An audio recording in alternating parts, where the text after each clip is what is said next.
Hey folks, welcome back. This is going to be a quick video because I wanted to highlight yesterday's Chase Sapphire Preferred rumor that ran rampant and just take a beat and remind folks that we need to not only be discerning credit card users, but discerning news gatherers. By that, word started spreading from one post on the Chase Sapphire subreddit about how somebody called customer service at Chase and asked a question about the Chase Sapphire Preferred and was told offhand by a service representative that the Sapphire Preferred was going to have its annual fee raised to $150 starting January 1st of 2026, and that no changes were coming to the card.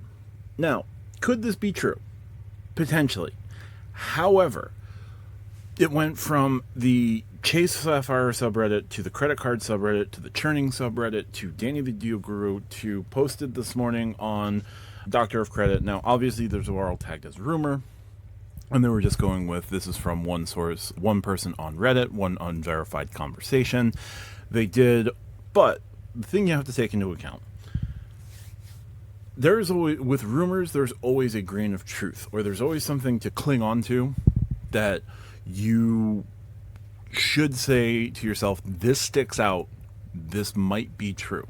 When it came to the Sapphire Reserve, it was the $75,000 spend portions, where you were only getting Southwest A-List and a $200 shops credit. That just sounded absolutely absurd. With the City Strat Elite, it was the City Knights portion of the multipliers that made us go, that can't be real, but it's so specific that it probably is. You've had a number of other things pop up. The United cards, there were portions there where it was just like, really? Now, the other thing is, there has not been, to my knowledge, any credit card with an annual fee seen its annual fee increased with no changes in benefits. Now, we have seen annual fees be removed and benefits remain on the card. The US Bank Altitude Connect comes to mind on that one. But we've never seen a card that was previously free get slapped a $95 annual fee and the card wasn't enhanced in some way. Now, those enhancements will be what they will be, but we've never seen that.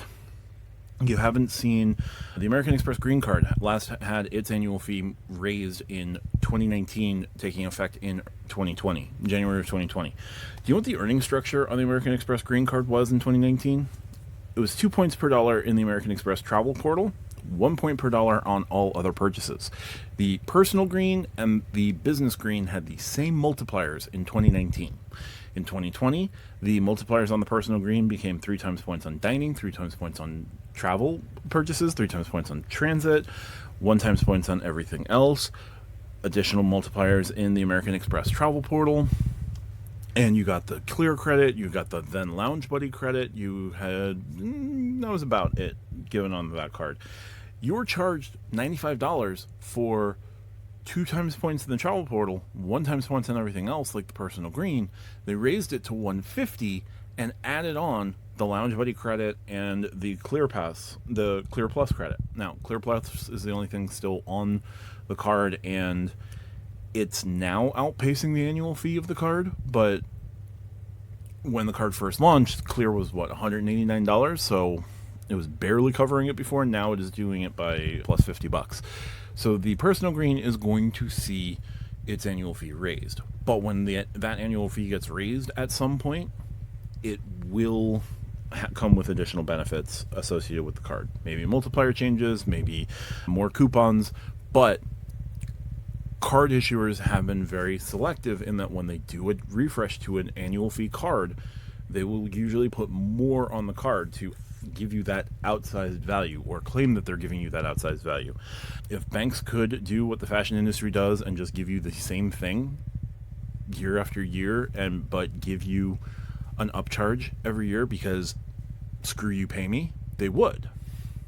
But the credit card game in the last couple of years has not followed that model. The American Express Platinum card went from $550 to $695 and became the coupon book that it is now. The American Express Gold card went from $250 up to $325, got an assortment of new coupons associated with it.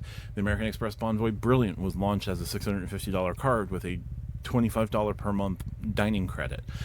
There's always something to drive value. And no issuer has been bold enough. Now, Chase could be that issuer, but Sapphire Preferred is too popular. And there is no way that, given the launch so far of the Sapphire Reserve, now we don't know how much money they are or aren't losing. We don't know how many people are going to be actively getting rid of the card in the first quarter. So it's going to look like it's going to make money in the first quarter. But they raised the annual fee $245 and added something like over $1,000 in benefit. So they're going to point to that and say that is the winning formula. They're going to point to the American Express Platinum. They're going to point to the American Express Gold. They're going to point to the Hilton cards that also had their annual fees raised with new enhancements. So if you see a rumor that goes annual fee raised, no enhancements, no changes whatsoever, don't believe that rumor. Now, you can take the little kernel of truth that is, oh, the annual fee may be raising, but that is going to be true regardless of when you hear it. Eventually, annual fee cards will have higher annual fees due to inflation, due to market conditions, due to whatever other reasons. But it's not like you're seeing the Chase Freedom Flex come back from its month-long vacation and get slapped with a $95 annual fee and it's still the same card. That hasn't happened. You're not going to see the Sapphire Preferred come back, get updated to a $150 annual fee with no changes, no benefits to the card. Now, could you ask yourself, would I still pay $55 more and then play the coupon game in your head that you're going to get a $10 Dash Pass coupon every month for $120? No, they're going to make changes and they're going to give you outsized value, whatever outsized value happens to mean. But they will not just add a $55 annual fee increase and not have something else to explain the why. Popular as Chase is, popular as the Sapphire Preferred is, that will not happen.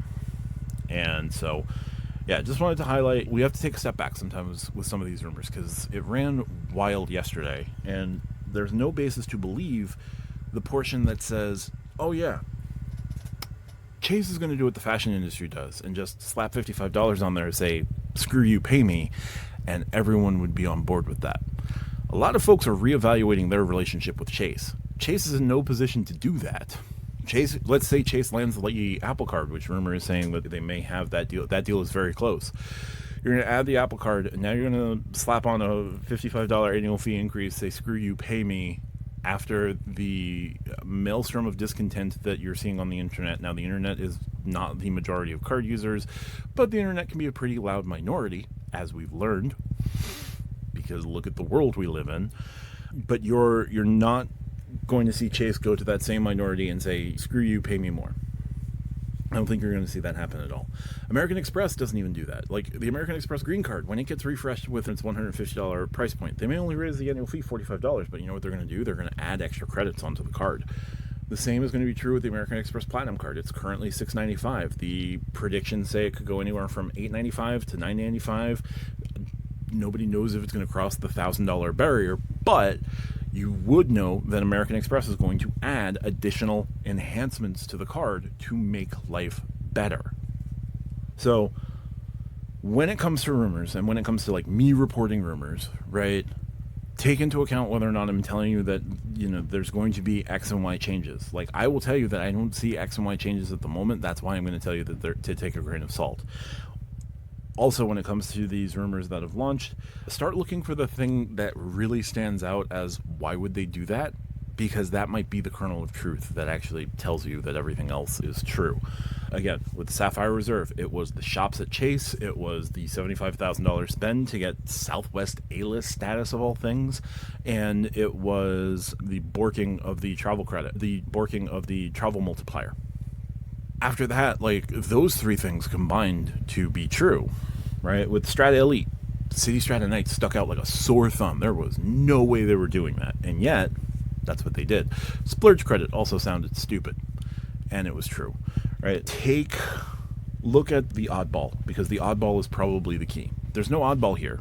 It's just a representative saying, oh, it's going up to 150 on January 1st. It may well, but there's going to be more to it than a $55 increase and no additional benefits, because the card currently has its $50 hotel benefit in the Chase travel portal, lame, and $120 in coupons on DoorDash. That's about it.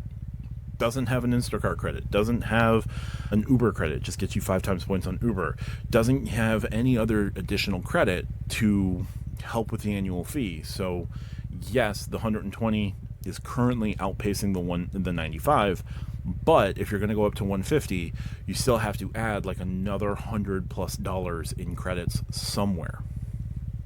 It's just what happens. The Hilton Surpass 150 annual fee has at least $200 in credits. The Gold Card, Delta Gold Card, 150 annual fee, at least $200 in credits. So you're going to see that number. The credits have to outweigh the annual fee, and you're not going to see Chase just do the absolute bare minimum and say, oh yeah, we're already there. No. So just wanted to take a moment, highlight some of these things. Do with that what you will, but that's going to do it for this one. If you like what I do, hit the subscribe button down below. Check out the Stack Your Points podcast. We release on Wednesdays and Fridays here on YouTube. We do a live on Thursdays at 8:30 p.m. Check it out. RJ and I from Stack Your Points launched a new podcast where we talk about Star Trek Lower Decks and potentially more Star Trek going forward. That is called Bridge Banter. That is on the little things that come up on the end screen. Check out the end screen for 2 additional videos. They'll be over here, Bridge Banter, and my channel will be over here. Appreciate your time. Check out the pinned comment for ways to support me outside of YouTube, and consider becoming a channel member if you want to support me further here on YouTube as well. Appreciate you all. That was a very long outro. My apologies. They keep getting longer. I keep adding stuff. I don't know. Anyway, talk to you soon. Bye for now.